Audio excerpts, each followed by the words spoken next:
Kayo ba yung tipong sa credit card na lang nabubuhay kayo? Yung halos minimum payment na lang ang buwan ng sinesettle ninyo? Tara, magkapit mag-usap muna tayo.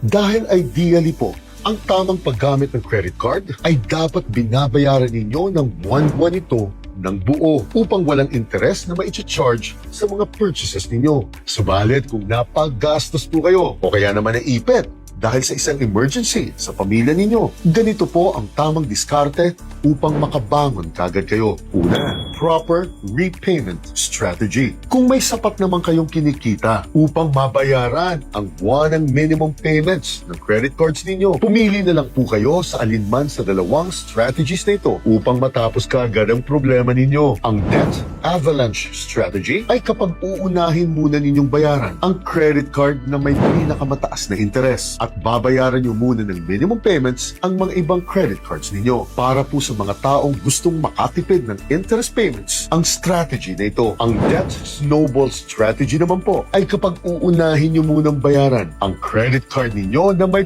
pinakamababang balance at babayaran nyo muna ng minimum payments ang ibang credit cards ninyo. At mas bagay po ang strategy na ito para sa mga highly emotional na tao upang magkaroon po ng mental momentum kayo na ipagpatuloy ang ginagawa ninyo at huwag magdadrama at magsa-self-pity kayo. Pangalawa, consolidation strategy. Kung dumating na po kayo sa punto kung saan pati na lang ang minimum payments ninyo ay hirap na kayong bayaran ito, then dapat ay i-consolidate na po ninyo ang lahat ng utang sa lahat ng credit cards ninyo at tigilan nyo na po kaagad ang paggamit ng aliman sa mga ito at pagsasama-samahin nyo po ang utang ninyo sa iisang credit card lamang sa pamamagitan po ng tinatawag na balance transfer strategy ninyo. O kaya naman, kumuha po kayo ng isang consolidation loan na dihamak na mas mababang interes mula sa mga kaibigan, kamag-anak o sa bangko ninyo upang mabayaran nyo po kaagad ng buo